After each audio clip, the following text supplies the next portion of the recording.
So when light bounces off an object, the color is, you know, let's draw something. What's blue? Is there anything natural blue? Water. What? Water, kind of. Water? Ocean. I don't know. T-shirt, here. I'm saying the ocean. That's naturally blue. So when light bounces off something that's blue, like a shirt, the reflected light travels at a certain wavelength. And it's that wavelength from one peak to the other that carries the color signal. So the color signal is more dependent on the wavelength than it is anything in the actual eye apparatus you see here. Now that's where cones come into play, because you have three different types of cones. So if I drew one cone, here's a cone. I'll draw what the colors of the cones you have. You have a green cone, don't you? Put a green one next to it.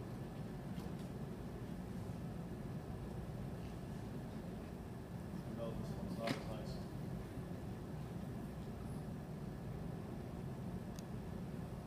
Your cones all have slightly different opsin proteins on their discs. So each cone's opsin protein responds to a different wavelength of light at a different degree. So some wavelengths of light, or intermediates to the primary colors that your cones recognize, will stimulate multiple cones. So you can get mixing in colors. But you get your three primary colors that your cones recognize only respond to one discrete wavelength. So this is just a function of wavelength and discrete opsin proteins that are found in the different classes of cones. Whether or not those cones are stimulated or not makes color or not. So at nighttime, when there's very little light reflected off an object, because there's very low light, there's very poor color perception, right? Everything's almost black and white, because you don't really have enough wavelength or enough intensity to actually stimulate the photoreceptors of those cones. Because amplitude is important too. You have to have a high enough amplitude to actually cause those opsin proteins to change shape. So at nighttime, it's just very difficult. You're not very sensitive. So does that answer your question? So that's a more function of wavelength, appropriate proteins for each wavelength. So I guess the reason I drew two different ones was to note that a blue wavelength is not going to, it's not going to stimulate a green cone. Make sense? So then when that one's stimulated, you'll be getting the blue cone stimulating that, sending that signal to your occipital lobe, which will allow you to stimulate that color from another color, so other cones will be stimulated. Make sense? Other questions about the eye? There's a lot of neat stuff about the eye. That one gets a little bit confusing, I think, because light wavelengths, that gets into a lot of physics-like stuff. You could take a whole class just on eye physiology. It'd actually be a lot of fun, I think. Not today, right?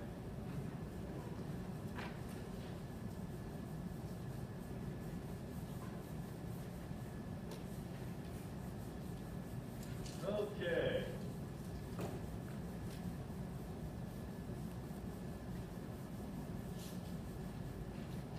Our next subject.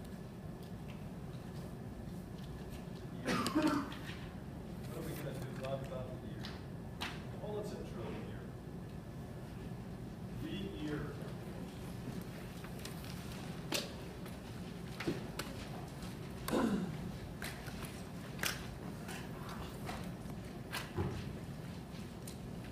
So,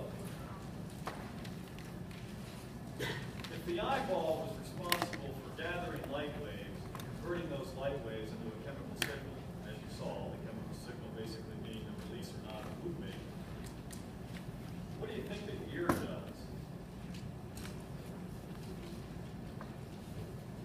It takes sound waves.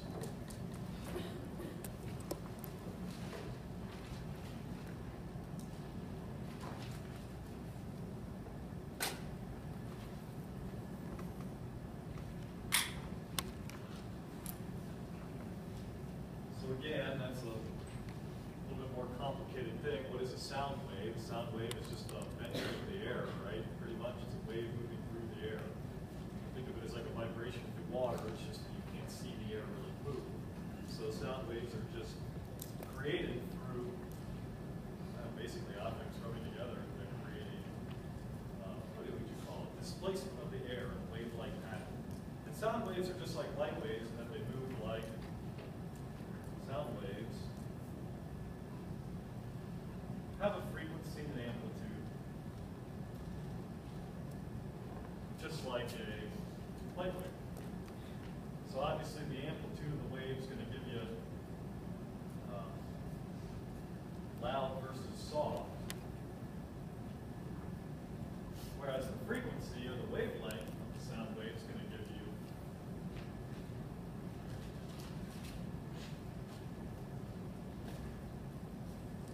different pitch, right? So high pitch or low pitch,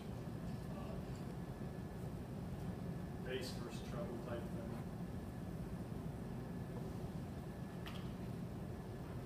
However, since it's not photons, which we didn't talk about physics or anything, light waves move through photons, because it's actually waves, it has to be picked up slightly different. You can't have a sound wave hit a protein do something.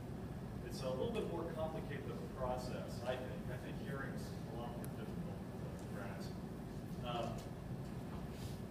Mainly because the organs for it are very confusing. They look like snails. We'll draw snails and we'll go over the hopefully. It's always a good time. I'm an excellent snail drawer, so everyone can enjoy it. But it's the basic same principle. It's turning some type of physical stimuli into a chemical signal. And again, the easiest part of the ear to actually get is probably, well, it's the easiest, but it's also one of the more confusing, is it's like the cornea lens. The main purpose of the cornea lens was to actually get that light refracted into the eye. The external ear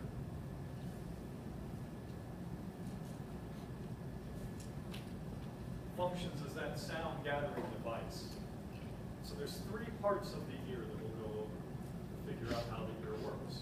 You have an external ear, you have a middle ear, and you have an inner ear. The external and middle ear are very easy to grasp. I don't think anyone will have a problem with that. But the middle ear is a little tougher. Or the inner ear is a little tougher. We'll get through it. So the external ear, that's all we'll go over today is the external ear. And I assume you guys haven't done ear anatomy in lab yet? You done ear anatomy yet? No? So the external ear is basically that thing you see on the outside. Ear. That big cartilaginous filter or funnel type device. When I say funnel type device, that's basically what the ear functions to do. All those complexities of the ear function to funnel sound into your ear canal. It's that big floppy thing functions mainly to funnel sound waves into that inner ear. Do that now. And it does a pretty good job of that. I remember my old PhD advisor, he was like 65 years old, he refused to retire, and I don't know why, and I'd get home from work and my significant other would always be like, "You're yelling so loud tonight when I'd be talking," because I'd have to be working with this guy who couldn't hear at all. And he didn't want you to know he couldn't hear, so he'd start talking to him, and he'd always do one of those things where kind of sit there, and then he'd put his ear on your hand like that, like you don't notice that he's doing this. It's very odd. He refused to wear hearing aid, but that's why people do that. They actually enhance their funnel, right? So you can enhance the funneling of the sound waves by creating a larger funnel. So that's what the external ear does. Now the external ear has lots of parts, and I don't know if you guys have to know all these in lab or not, but it's got all these parts to it. We're not going to go over them all. I can't draw them very well anymore. I used to know my ear anatomy pretty well, but in general, all these little parts of the ear function to get sound waves that little ear canal. The names are great. These are anatomical parts of the ear are always great pickup lines. That's the anti-tragus, or that's the tragus, sorry. Tragus. Total bar. Tell somebody, oh, you have very pleasant tragus. No one ever knows these terms. These are the weirdest terms ever. This would be the anti-tragus there. Ear anatomy, it's great.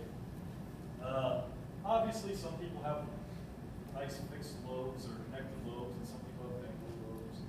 My uncle doesn't have like any lobes at all. His ears are like stuck to his head. He has some kind of genetic disorder. But the external ear, like I said, is very easy. Funnel sound waves into the ear canal. Doesn't get any more basic than that. Do I want to go into the middle ear today? I'm stalling here because I don't want to go into the middle ear. I guess we can go into the middle ear. No, we can't. We're going to be done.